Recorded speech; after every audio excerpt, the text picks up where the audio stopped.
Hello, welcome to this demonstration of the Runeterra Nexus app. Anyways, let's go ahead and get started. So as you can see, we have the home page here, and we have a little SoundCloud embed with a podcast that some of the other developers have been working on. Ah, that's loud. He was really in there really early. Anyways, you can see there that we've been doing a little community outreach with this website as well. So let's go ahead and get into some of those other features. As you can see, we've got some reactive elements here. And let's take a look at our first section here. We have two decks constructed by an alternate account, and these have been liked by both my main account and my alternate one. Let's go ahead and take a look at inside of these. So as you can see, we have the entire set of cards separated by type and sorted by how much they cost. There's all kinds of useful information here, like you can look at visual representation of your mana curve. You could look at the breakdown of their various rarities. This is a very common heavy deck. You can look at the microtransaction cost to acquire every card in this deck, the breakdown of cards by faction, and then the breakdown of cards by type. You can even copy this deck to your clipboard, and there you have it. We're very proud of this one. It looks better than we expected. So next, let's go ahead to the deck builder page. Now, you can build a deck in here, and you can copy the code even if you aren't logged in, but in order to save one, you have to be logged in. So let's go ahead and do that. So as you can see here, we use Passport, and we do an OAuth login using Google. We will be adding Twitch logins on a later update. Oh, whoops.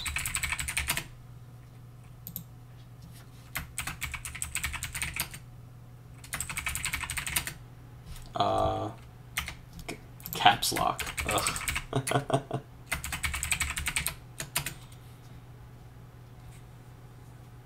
Okay, so here we go. Back to the deck builder we go, and we're just going to slap something together real quick. So we have the whole library of cards here, but let's go ahead and start with the champion. Let's go ahead and make it Freljord and Piltover and Zon deck. These two look cool, Teemo and Braun. So you can see here we have the number of them we can put in. You can only have 3 of a card, and you can only have 6 champions. Try adding another champion, doesn't work. So let's go ahead and add some spells. And we have some pretty low cost guys here, so I'm gonna focus on making a tempo deck. I'm not super good at this game, so I'm just kind of picking some things at random. It's more of the other developers who have been working on the podcast that really know this, but that seems like a good number of spells. Let's go ahead and get some followers in here, and I want to filter them down by the epic types. Doesn't look like there are any, though. A lot of commons in this faction. Let's give some love to our common boys. Okay. Perfect. So as you can see, we try to add more cards, but the maximum of a deck is 40. Again, we can copy to clipboard, just like we did on the decks page, and we can now save this deck. So let's call this one Teemo and Braum Friends.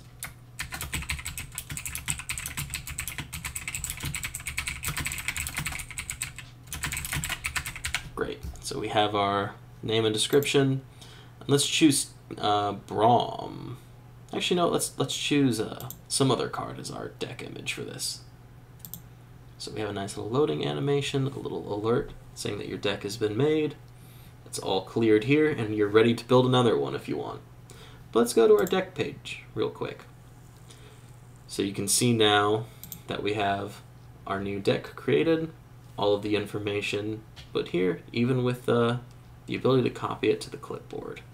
Pretty cool. And now let's go check out the magic in our profile.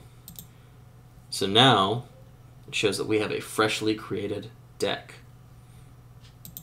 And Of course, here are some of the decks we have previously liked. If we go back here, we can unlike the deck, and when we go back to check it out, it's not there anymore. We can also choose to like our own deck either from here or the deck's page, and that too will update. Pretty neat. We also have a slightly jumbled up set of champions and delete button here, because I think these champions are a very recent addition and it messes with the relative positioning, so that's something we'll fix very soon. But for now, let's just demonstrate our deletion operation. So there was a little loading animation there, but it deleted very quickly since it's a local database. So we didn't get to see it very clearly. But going back here, the created deck is now gone. We also have a card library, which the code and the components for are very similar to the deck build. All the same filtering options. However, from here, instead of adding to the deck, let's go ahead and get ourselves a champion with a lot of transformations. Let's go with Lucian. We have a card page, and a lot of these champions have many different permutations that exist through the game. They can level up and take different forms, and we have all of their attached forms on each individual card. So really great for people trying to understand the full breadth of what a card can do. The only thing I would like to mention here now is that we also do search engine optimization on each of these individual card pages. So if we pull up the elements here, and we go to the head, we can see that there is, here we go. We have all of the meta tags required for some search optimization. We use React Helmet to very smartly and very easily grab the proper nouns of the various cards, so that each page we don't have to do it manually for every single one. And we also have pre-rendering so that all of our pages will be cached for a crawler. That's a feature that definitely taught us the difference between making something just in development versus actually getting it onto production. If you want to see it in production, please visit us at runeterranexus.com. Hopefully by the end of the month we will have our final and fully polished version of this app in progress there. Anyways, thank you for watching.